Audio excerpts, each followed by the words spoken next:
بسم اللہ الرحمن الرحیم الحمد للہ رب العالمین والصلاة والسلام علی اشرف الانبیاء والمرسلین نبینا محمد بن عبد اللہ وعلی آلہ واصحابہ ومن تبعہم بإحسان الی یوم الدین اما بعد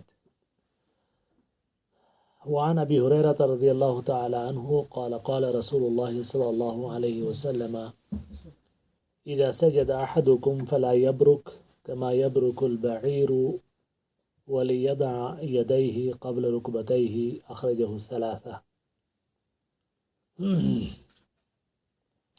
وهو أقوى من حديث وائل بن حجر رضي الله عنه رأيت النبي صلى الله عليه وسلم إذا سجد وضع ركبتيه قبل يديه أخرجه الأربعة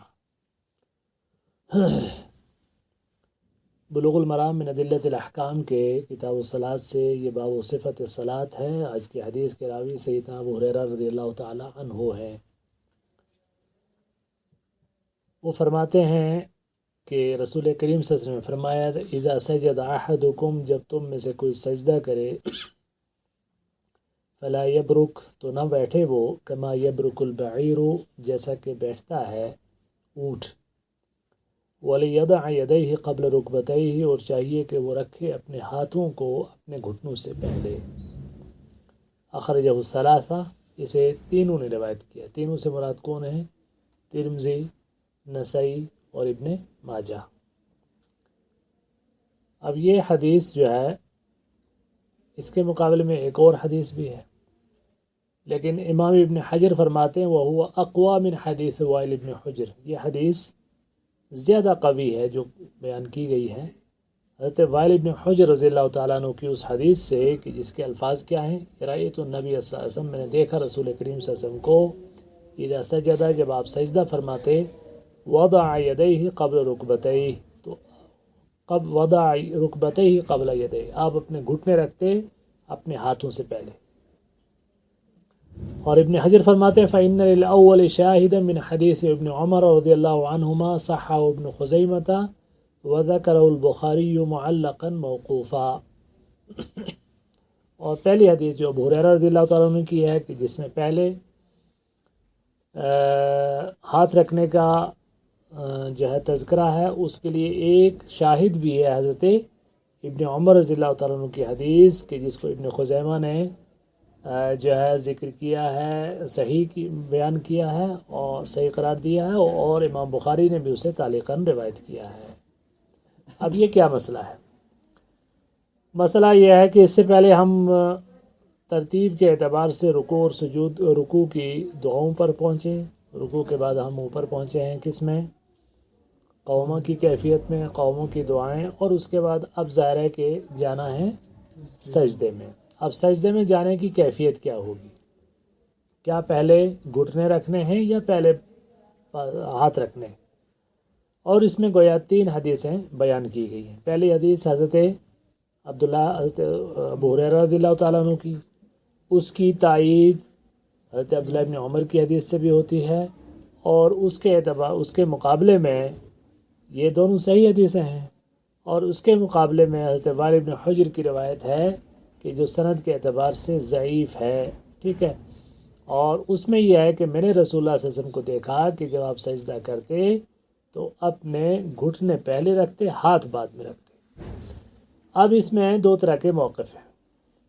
ایک طبقہ اہل علم کا ہے کہ جنہوں نے پہلے وہ گھٹنا رکھتے ہیں پھر اس کے بعد ہاتھ رکھتے ہیں، اور ایک طبقہ وہ ہے جمہور کا کہ جو پہلے ہاتھ رکھتے ہیں پھر گھٹنے رکھتے ہیں، اور ان کے لیے دلیل ہے، اور دلیل ظاہر قوت کے اعتبار سے یہی ہے کہ جس پر عمل کیا جانا چاہیے، ٹھیک ہے۔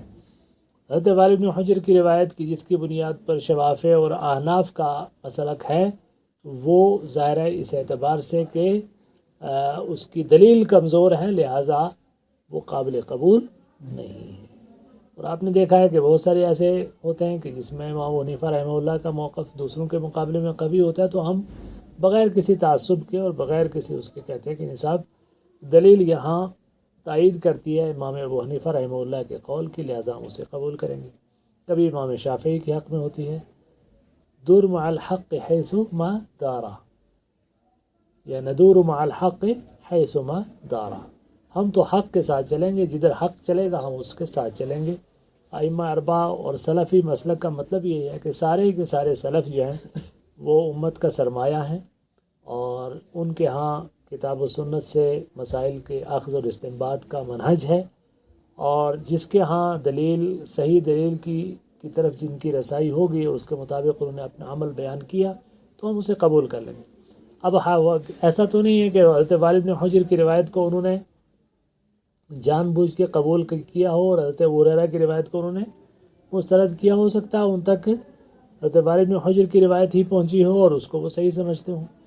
تو ظاہر ہے یہ علم حدیث ابھی تدوین کے مراحل سے، کمپائلیشن کے دور سے گزر رہا تھا، اور صحیح اور ضعیف کے سلسلے میں وہ تنقیح جو بعد میں ہوئی وہ پہلے نہیں ہوئی تھی، تو اس لیے اس اعتبار سے علماء نے اپنے اپنے مسلک بیان کیے، لیکن صحیح بات یہ ہے کہ ان کا بھی مسلک جو ہے، سارے ائمہ کا اصل مسلک یہ ہے کہ اذا صح الحدیث فهو مذہبی، کہ جب صحیح حدیث ہو تو وہی ان کا مذہب ہے۔ تو لہٰذا اس میں جو صحیح صورت یہ ہے وہ یہ ہے کہ سجدے میں جاتے ہوئے سب سے پہلے اپنے ہاتھ رکھنے، پھر اس کے بعد گھٹنے رکھنے۔ فلا یبرک، برک یبرکو کا مطلب ہوتا ہے اونٹ کا بیٹھنا۔ اب عربی زبان میں بڑی وسعت ہے، تو آدمی جب جلسا، لیکن یہاں پر اونٹ کے لیے خاص لفظ ہے، تو اور اونٹ بیٹھتے ہوئے جس طریقے سے قسطوں میں بیٹھتا ہے وہ کیفیت بھی جو ہے، وہ کہتے ہیں اونٹ رے اونٹ تیری کون سی کل سیدھی، اونٹ رے اونٹ تیری کون سی کل سیدھی۔ قرآن میں بھی اللہ نے فرمایا افلا ينظرون الى الابل كيف خلقت۔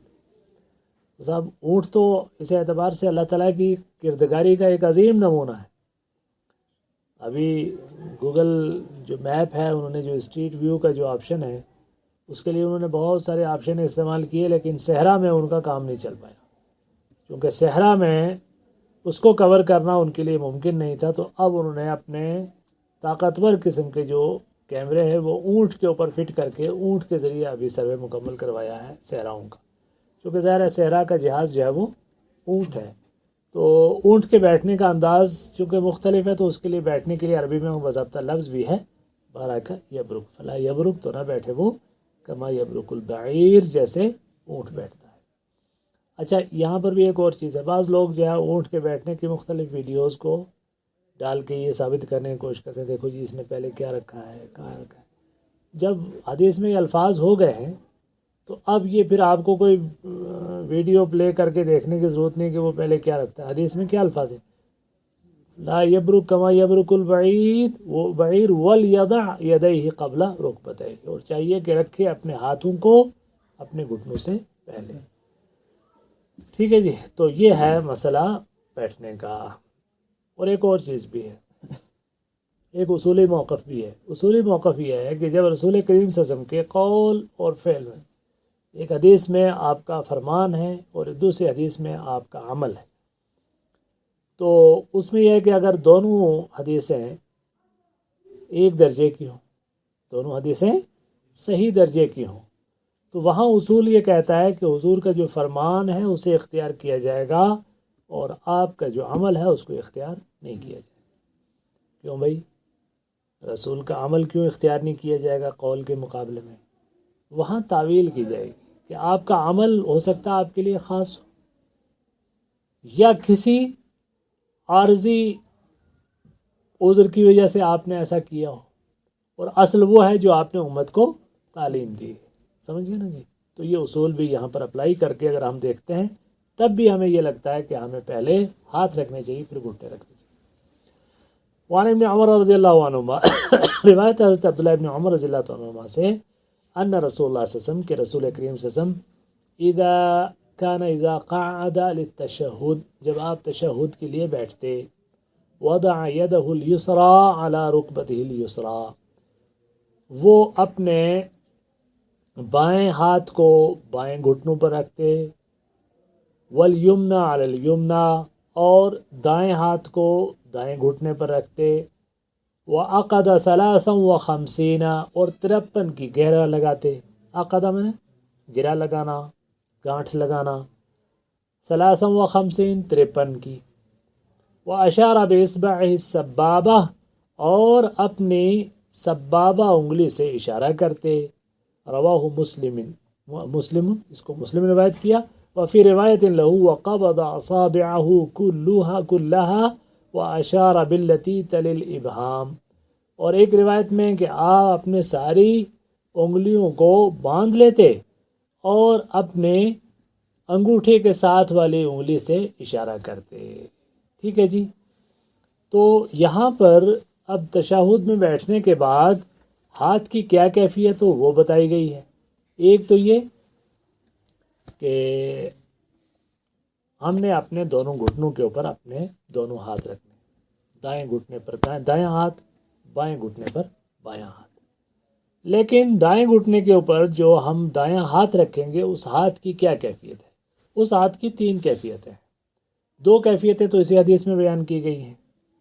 وہ کیا ہیں کہ 53 کی گرہ بناتے تھے. 53 کی گرہ کا کیا مطلب ہے؟ ہاں 3 انگلیاں ہو گئی. 3 عربی جو آپ نے عربی یا اردو کے ہندسے میں 3 ایسا ہوتا ہے نا کھڑا، آپ تصور کیجئے اس میں 3 دانت ہوتے ہیں، 3 کھڑا، اور 5 اس طرح کا ہوتا ہے اس زیرو کی ٹائپ کا. ٹھیک ہے. تو گویا ہم نے یہ باندھی اور یہ رکھی تو یہ کیا ہو گیا؟ 53 کی گرہ. یہ کیا ہو گئی؟ 53 کی گرہ. ایک کیفیت یہ ہو گئی. دوسری کیفیت اسی میں ہے وقبض اصابعہ کلها واشار باللتی تلی الابہام. دوسری کیفیت یہ ہے کہ ساری انگلیاں آپ نے یوں بند کر دی، انگوٹھے سمیت ساری انگلیاں یوں بند کر دی، اور اشارہ آپ صرف ایک انگلی کے ذریعے کر رہے. اشارہ آپ صرف ایک انگلی کے ذریعے کر رہے. اور تیسری ایک کیفیت بھی ہے. تیسری کیفیت یہ ہے کہ آپ یہ انگوٹھا اور یہ درمیان والی انگلی ان کو ملا لیں. یہ انگوٹھا اور یہ درمیان والی جو لمبی انگلی ہے اس کو ملا لیں اور اس انگلی کے ذریعے اشارہ کریں. یہ 3 کیفیتیں ہیں اور تینوں درست ہیں. ٹھیک ہے جی. اور ابہام کس کو کہتے ہیں؟ اس کو کہتے ہیں. اچھا انگلیوں کے نام کس کس کو یاد ہیں جی؟ سنائیں، آپ سنائیں. خنصر، بنصر، وسطیٰ، سبابہ اور ابہام. ہاں خنصر صاد سے، بنصر وسطیٰ، وسطیٰ ہو گیا لمبی درمیان والی، اور سبابہ. سبابہ کا لفظی معنی ہوتا ہے گالی دینے والی. ایام جاہلیت میں یہ تھا کہ یوں انگلی کر کے ایک دوسرے کو گالی دی جاتی تھی. آج بھی ایک لوگ دیتے ہیں. تو سبا یسبو کا مطلب گالی دینا ہی نہیں ہوتا. عربی زبان میں سبا کا مطلب برا بھلا بھی کہنا ہوتا ہے. تو ظاہر ہے جب آدمی کسی کی طرف انگلی کرتا ہے تو عام طور پر یہ بھی تم دیکھو یہ تو یہ ہوتا ہے، تو اس لیے سبابہ ہو گیا. اور بعض لوگوں نے کہا کہ نہیں صاحب اس کو اب سبابہ کہنا نہیں چاہیے، اس کو سباحہ کہنا چاہیے. اس کے ذریعے ہم تسبیح بیان کرتے ہیں. تشہد والی انگلی عام طور پر اس کو کہا جاتا ہے. تو بہرحال عربی میں ایک قاعدہ ہے کہ لا مشاحۃ فی الاصطلاح، اصطلاح میں جھگڑا نہیں کیا کرتے. چونکہ اب ایام جاہلیت سے یہ لفظ آ رہا ہے تو اس کو باقی رکھا گیا آج تک. اور یہ ہو گیا سباحہ یا سبابہ، اور یہ ابہام ہو گیا. یہ کیا ہو گیا؟ ابہام ہو گیا. ٹھیک ہے. تو یہ ہیں انگلیوں کے نام. تو اس اعتبار سے ان کے ذریعے جو دعا کی کیا کہتے ہیں اس کو اشارہ کیا تھا. اچھا اسی طریقے سے یہ جو انگلی ہے اب وہ چاہے 53 کی گرہ باندھ کے انگلی کی جائے اپنا، یا جو بھی کیفیت ہو، بہرحال اس سے اشارہ ہے، اس سے اشارہ کرنا ہے. اب اشارہ کس موقع پر کرنا ہے؟ بعض اہل علم اصحاب فقہ اس چیز کے قائل ہیں کہ لا الہ الا اللہ پر اشارہ کر کے پھر انگلی گرا دینی ہے. لا الہ الا اللہ پر اشارہ کر کے انگلی گرا دینی ہے، بلکہ وہ پھر اس حد تک گرا دینی ہے کہ اب وہ جو گرا باندھی ہے وہ گرا بھی توڑ کے بالکل نارملی آپ نے گھٹنے پر ہاتھ رکھ دینا ہے. لیکن یہ سنت کے خلاف ہے. سنت کے خلاف. سنت کے مطابق جو طریقہ ہے کہ انگلی اسی وقت اسی طریقے سے کھڑی، اور اس چیز کو، اس سنت کی کیفیت کو سب سے زیادہ اگر کسی آدمی نے بہتر انداز میں بیان کیا ہے تو وہ شیخ البانی رحمۃ اللہ علیہ. ان کے شاگرد شیخ ابو اسحاق الحوینی حفظہ اللہ بھی اس چیز کی وضاحت کرتے ہیں کہ شیخ نے اس معاملے کی تنقیح کی ہے.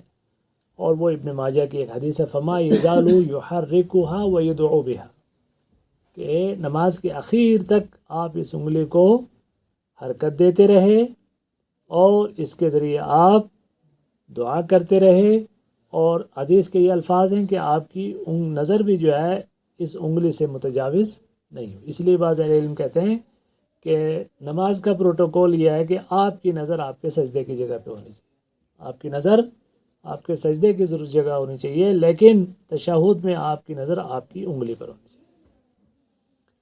اب اس کی کیا حکمت ہے، یہ جو ہم انگلی کے ذریعے اشارہ کرتے ہیں؟ تو وہ کہتے ہیں کہ عام طور پر جب ہم دعا کرتے ہیں تو ہاتھ اٹھاتے ہیں، دعا کرتے ہیں تو ہاتھ اٹھا کر ہم دعا کر رہے ہوتے ہیں۔ تشہد بھی چونکہ محل دعا ہے، ابھی آگے حدیث آئے گی کہ جس میں اللہ کے رسول صلی اللہ علیہ وسلم باضابطہ اشارہ حکم دیتے ہیں کہ آپ مزید جو ہے وہ دعا بھی کر سکتے ہیں، ٹھیک ہے۔ ثم لیتخیر من الدعاء اذ اعجبہ الیہ، کہ اب اس میں جو ہے جو دعا بھی وہ چاہے وہ کرے، تو یہ محل دعا ہے۔ اب اس محل دعا میں گویا ہاتھ اٹھانے کے قائم مقام یہ انگلی کی حرکت ہے۔ ہاتھ اٹھانے کے قائم مقام کیا ہے؟ یہ انگلی کی حرکت ہے۔ اب یہ انگلی کی حرکت بھی تھوڑی مہذب ہونی چاہیے۔ یہ لوگ بالکل سوئی کی جائے مشین کی سوئی کی طرح انگلی ہلاتے ہیں اور پھر لوگوں کو سنت کا مذاق اڑانے کا موقع ملتا ہے، وہ نہیں، بلکہ اس کو دعا کے الفاظ کے ساتھ اس طریقے سے، اور اس کو بالکل لٹانا نہیں ہے، کھڑے ہی حالت میں اس کو تھوڑی تھوڑی حرکت دینی ہے، یہی سنت طریقہ ہے۔ اور یہ الحمدللہ اب تو یہ وہ سنتیں ہیں کہ جو اب اجنبی نہیں رہی ہیں، یہ سنتیں اب اجنبی نہیں رہی ہیں، اس کا علم الحمدللہ پھیل چکا ہے، لوگ جانتے ہیں، اس کے مطابق نماز پڑھتے ہیں۔ ایک زمانہ ایسا تھا کہ اس رفع سبابہ پر لوگوں کی انگلیاں کاٹی گئی تھی، خاص طور سے یہ جو ہمارا افغانستان وغیرہ کا جو علاقہ ہے، وہاں تو مسلکی شدت پسندی اس وقت بھی بہت ہے، پہلے بھی تھی، اور یہاں تک کہ مولانا عبداللہ غزنوی رحمۃ اللہ علیہ کو ہجرت کرنی پڑی، غزنی سے ان کو ہجرت کرنی پڑی سنت کے مطابق نماز پڑھنے کی پاداش میں، اور پھر اللہ تعالیٰ نے ان سے کام لیا، وہ دلی میں تشریف لائے، شیخ ان کے درس میں پہنچے، میاں سید نذیر حسین محدث دہلوی رحمۃ اللہ علیہ کے درس میں، اور وہاں انہوں نے مزید علم کی تکمیل کی، اور پھر آگے ان کے ذریعے اللہ تعالیٰ نے جو فیض پہنچایا، مدرسہ غزنویہ امرتسر انہی کے نام سے، خاص طور سے ان کے بیٹے مولانا عبدالجبار غزنوی رحمۃ اللہ علیہ جو الامام عبدالجبار غزنوی رحمۃ اللہ کے نام سے معروف ہے، اور ان کا علم جو ہے اور ان کا تقوی اور ان کا زہد اتنا بڑا تھا کہ دنیا جو ہے، مولانا شبلی نعمانی نے لکھا ہے کہ میں ان کے درس میں بیٹھا، اور جب وہ ان کی اتنی روحانیت تھی اور ان کے پاس اتنا علم تھا اور اتنا تقوی تھا کہ جب وہ درس دیتے ہوئے لفظ جلالہ اللہ یعنی اللہ کا نام جب لفظ جلالہ وہ بولتے تھے تو اس لفظ میں اتنا جلال ہوتا تھا اور اتنی روحانیت ہوتی تھی کہ جی چاہتا تھا کہ ان کے قدموں پہ اپنا سر رکھ دو، اس قدر ان کے اندر جو ہے ایک تقوی کا اللہ تعالیٰ نے ان کی ذات کے اوپر اثر دیکھا ہے۔ اور آپ کو پتہ ہے یہ جو دارالعلوم ندوۃ العلماء ہے، یہ مدرسے کی صورت میں ادارہ بعد میں بنا ہے، پہلے یہ علماء کا ایک فورم ہوا کرتا تھا ندوۃ العلماء کے نام سے، اور اس ندوۃ العلماء کے اس فورم میں ہر طبقے کے اہل حدیث علماء، دیوبندی علماء، اور یہاں تک کہ بریلوی علماء بھی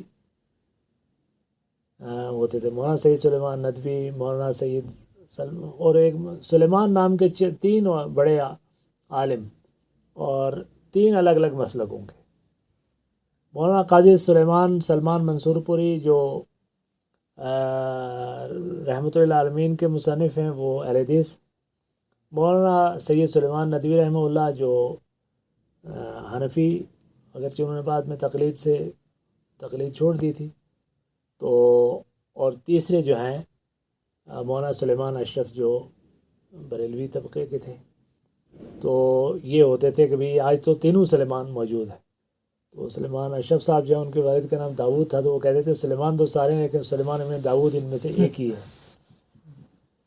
تو جب ندوۃ العلماء کا کوئی جلسہ تھا، اس جلسے کے فراغت کے بعد جو ہے علماء الگ الگ کمروں میں بیٹھے کھانا وغیرہ کھانے کے لیے یہ ہوا، تو مولانا محمد علی مونگیری جن کو حقیقی معنی میں ندوے کا بانی کہا جاتا ہے، انہوں نے کسی آدمی کو کہا کہ جاؤ دوسرے والے کمرے میں دیکھو کون کون ہے، انہوں نے کہا جی فلانے صاحب ہیں، فلانے صاحب ہیں، فلانے صاحب ہیں، کہنے لگے اچھا ٹھیک ہے. نہیں کہا دوبارہ دیکھ کے آؤ کہ کون کون ہے. کہا فلاں صاحب ہیں، مولانا عبدالجبار غزنوی ہیں، فلاں. کہا اچھا اب ہے. میرا دل کھینچا جا رہا تھا اس طرف، کون سی شخصیت ہے میں سوچنے سے، تو پتہ چلا ہے کیونکہ ان کے یہاں تصوف کا ایک مزاج ہے تو وہ ان چیزوں کی طرف زیادہ مائل بھی ہوتے ہیں. لیکن یہ تھا کہ ان لوگوں کے پاس علم اور تقوی اتنا تھا کہ ایک دنیا ان کے علم اور تقوی کی معترف تھی. تو وہ ان کو مولانا عبداللہ غزنوی رحمۃ اللہ علیہ کو اپنا ہجرت کرنی پڑی جو ہے وہاں سے. اور درس لمبا نہ ہو جائے، آپ لوگوں نے علم سیکھنا تو یہ چیزیں سیکھنا آپ کے لیے ضروری ہے. میں آپ کو بتاؤں کہ جب وہ دلی آئے ریلوے اسٹیشن پہ، اتری گاڑی اور ان کا بھی میاں صاحب کے درس میں جانا ہے. تو میاں صاحب کا درس اس زمانے میں پوری دنیا میں علم حدیث کا ایک سب سے بڑا مرجع تھا. 30,000 کے قریب ان کے شاگرد. اور سعودی عرب کے جو دو تین بڑے علماء کے جنہوں نے سعودی عرب میں دعوت کا بہت بڑا کام کیا، شیخ عبداللہ القرعاوی اور ایک سعد ناصر الحمد، اس طرح کے 2-3 جو وہاں کے بڑے علماء جن کے شاگردوں میں بعد میں یہ شیخ ابن باز وغیرہ ان کے شاگردوں میں آتے ہیں، وہ میاں صاحب کے شاگرد تھے اور میاں صاحب کے ادارے میں پڑھ کر گئے تھے. چونکہ اس زمانے میں علم حدیث کا مرکز دلی میں میاں صاحب کا درس تھا. شاہ ولی اللہ کی جو مسند علم تھی، شاہ ولی اللہ کے بعد ان کے بیٹے شاہ عبدالعزیز اور اس کے بعد شاہ اسحاق تک جو مسند علم پہنچی تھی. اور شاہ اسحاق جب ہجرت کر کے مکہ چلے گئے تو وہ ساری مسند کس کے پاس پہنچی؟ حضرت میاں صاحب کے پاس. اور دلی والے خاندانی طور پر شاہ ولی اللہ کے خاندان کے بزرگوں کو میاں صاحب کہتے تھے. تو گویا حالانکہ ان کا تو ان کے خاندانی تعلق نہیں تھے، تو بہار سے آئے تھے، لیکن اب ان کو بھی میاں صاحب لوگ کہتے تھے. یہ گویا اس مسند ولی اللہ کے حقیقی جانشین ہونے کی علامت تھی. لیکن میاں صاحب کیسی شخصیت تھے وہ سنو. میاں صاحب اتنے بڑے ادارے کے شیخ الحدیث، 70 سال تک انہوں نے درس حدیث دیا ہے، دنیا میں ہزاروں لاکھوں ان کے شاگرد ہیں. وہ دلی کے ریلوے اسٹیشن پہ قلی کا کام کرتے تھے. اب یہ مولانا عبداللہ غزنوی وغیرہ یہ سب لوگ پہنچے، ریلوے اسٹیشن پہ اترے ہیں اور ان کا سامان تو میاں صاحب آگے بڑھے قلی کے لباس میں. کہنے لگے آپ نے کہاں جانا ہے؟ کہا ہم تو میاں صاحب کے درس میں پڑھنے کے لیے آئے ہیں. کہا وہاں جانا ہے؟ چلو اٹھاتا ہوں سامان، چلو میرے ساتھ. سامان اٹھایا، پیدل جا کے مدرسے میں ان کا سامان رکھ دیا اور کہا جی ٹھیک ہے میں یہاں کسی سے کہہ دیتا ہوں آپ کے رہنے کا کھانے کا انتظام ہو جائے گا. تو کھانے رہنے کا بھی کہلا کے اور میاں صاحب چلے گئے. انہوں نے کہا بھی یہ کوئی ایک بزرگ آیا تھا، وہ ہمارا سامان لایا، اس نے پیسے بھی نہیں لیے. تو کسی نے کہا کوئی بات نہیں، آ جائے گا دوبارہ دے دینا.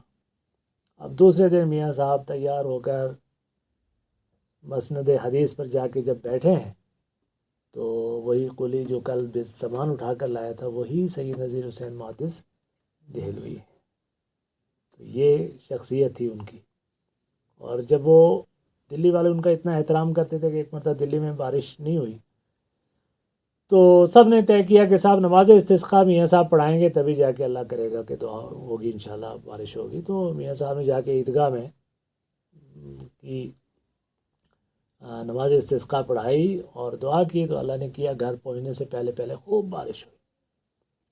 پھر ایک زمانے کے بعد جب اسی طرح قحط پڑا دلی میں اور لوگوں کو یاد آیا کہ میاں صاحب سے ہم نے نماز پڑھوائی تھی، ان سے پھر کہتے ہیں میاں صاحب کو لے گئے اور انہوں نے نماز پڑھائی اور بارش نہ ہوئی. بارش نہیں ہوئی. تو انہوں نے بعد میں آ کے لوگوں نے کہا کہ حضرت آپ نے پہلے دعا کی تھی تو بارش نہیں ہوئی گئی تھی، اس پتہ نہیں ہوئی کیا بات ہے. کہنے لگے بات مجھے پتہ ہے کہ کیا ہے. کہنے لگے آپ بتائیے کیا بات ہے.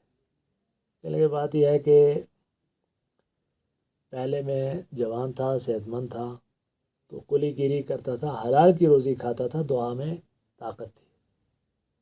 اب بوڑھا ہو گیا ہوں، ہاتھ کی محنت نہیں کر سکتا، اگرچہ سید ہوں، کوئی زکوٰۃ اور صدقہ نہیں کھاتا لیکن دوسرے کے ہاتھ سے کھاتا ہوں. اب دعا میں وہ طاقت نہیں. یہ چیزیں ٹھیک ہے.